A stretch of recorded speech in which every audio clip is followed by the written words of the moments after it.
இதில் எங்கள் வீடு ஆப்போசிட்டில் உள்ள வயல்வெளி.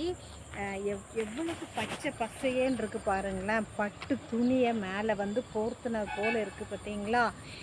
இனி வரக்கூடிய காலங்களில் வந்து இப்படிப்பட்ட வயல்களில் நம்ம பார்க்க முடியுமோன்னு எனக்கு தெரியல. பிற்கால சந்ததிகள் இந்த வயல்னால் என்னதுன்னு கொஸ்டின் கேட்குற அளவுக்கு அந்த நிலைமைகள் வரப்போகுது. இந்த ஜெனரேஷனில் நமக்கு இதெல்லாம் நம்ம பார்க்குறோன்னா இது வந்து இறைவனுடைய ஒரு ஒரு கொடை தான்.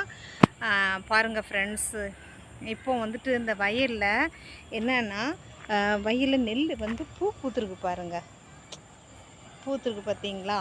இது எப்படியும் வந்து இது கொஞ்ச நாளில் வந்துட்டு அது நெல் ஃபுல்லாகவே விளைஞ்சி அதை வந்து அறுவடை செஞ்சுருவாங்க. அறுவடை செஞ்சு அது வந்துட்டு அதை நெல்லை பதப்படுத்தி எல்லாருக்கும் வந்துட்டு உணவாக வந்துட்டு அவங்க சப்ளை பண்ணுவாங்க. இதெல்லாம் வந்துட்டு எங்கள் வீட்டு பக்கத்தில் உள்ள வயல் தான் ஃப்ரெண்ட்ஸ். நான் வந்துட்டு விருப்பப்பட்டு இந்த வயலுக்கு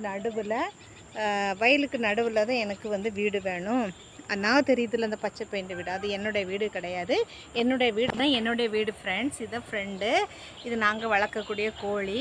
நிறைய கோழிகள்லாம் இருக்குது ஃப்ரெண்ட்ஸ். நான் வந்து அடுத்த வீடியோவில் கண்டிப்பாக நான் உங்கள்கிட்ட காணிக்கிறேன்.